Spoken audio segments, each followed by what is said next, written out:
ഒന്നാണ് കുടുംബം. വിവാഹം എന്ന വാക്കിന്റെ അർത്ഥം വി എന്ന മലയാള അക്ഷരം മറ്റൊരു മലയാള വാക്കിനോട് ചേരുമ്പോൾ ഒന്നിലധികം അർത്ഥം ഉണ്ടാവും. ഉദാഹരണം, ദേശം എന്ന് പറഞ്ഞാൽ നമ്മൾ ജനിച്ച നാടാ. അതിൻ്റെ അപ്പുറത്ത് വി വന്നാലോ വിദേശം, അന്യനാട് എന്നായി. വാഹം തന്നെ വഹിക്കുക എന്നാ.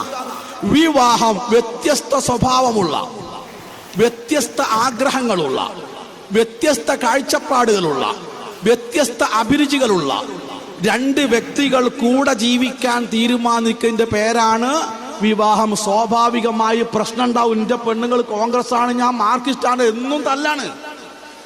എനിക്കിഷ്ടമുള്ള ഓക്ക് ഇഷ്ടം ഉണ്ടാവില്ല, ഓക്കുള്ള ഇഷ്ടമുള്ള എനിക്ക് ഇഷ്ടം ഉണ്ടാവില്ല. സ്വാഭാവികമാണ്. അപ്പൊ ഈ ചേരായ്മ, ഈ വൈരുദ്ധ്യത്തെ ആരോഗ്യകരമായി കോർത്തിണക്കുന്നിടത്താണ് ഒരു കുടുംബം വിജയിക്കുക. അതിനെന്താ വേണ്ടത്? നമ്മളെന്താ നോക്കല്? സൗന്ദര്യവും